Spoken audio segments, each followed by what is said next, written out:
After being reborn, I quietly cut all ties with my husband, Nathaniel Cole. I go to work alone. I watch movies alone. Even when I cook, I only make enough for one, all because in my last life, I had married him only to be neglected for 40 years. At the very end, he coldly pulled the oxygen tube from me, spitting out words filled with hatred. If I had a choice, I never would have married you. I died in pain, filled with resentment. When I open my eyes again, my mother is speaking to me and my sister.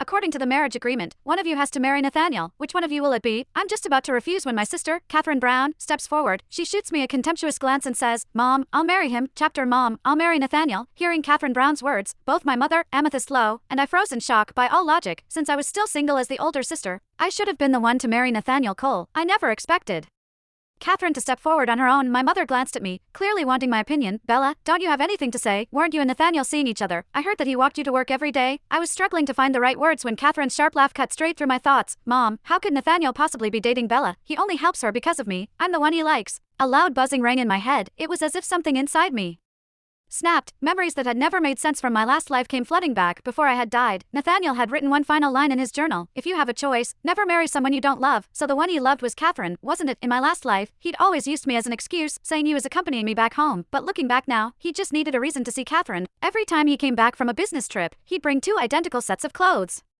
One for me and one for Catherine. Once, I'd asked him why he always bought us the same outfits and why he couldn't choose something different. He brushed me off flatly. I was too lazy to look at other styles. It was only now that I finally understood. It wasn't laziness. He had seen me as nothing more than her stand-in, and I had lived like that for 40 years. The woman he had wanted all along wasn't me. It was Catherine. My mother's face was filled with shock, her eyes quickly shifting to me. I forced myself to stay calm, closing my eyes to hide the shock and the storm inside me. It seemed that Catherine had been reborn too. Otherwise, how could she so confidently declare that Nathaniel loved her? After all, I was the one who had spent the most time with him. To everyone else, he would be her brother-in-law. I was just about to speak when the door slammed open. Nathaniel walked in and stopped right in front of Catherine, his eyes overflowing with tenderness. "Mrs. Brown, I'm here today to propose to Catherine. I fell deeply in love with her from the very first moment I saw her. Please let us be together." His gaze locked with Catherine. No words were spoken, but the tension between them was undeniable. The shock hit me so hard I bit my lip, my nails digging into my palms until I nearly drew blood. Even though I had known in my last life that he never loved me, watching him propose to Catherine still felt like someone had ripped my heart out. I opened my mouth, ready to speak. "Mom."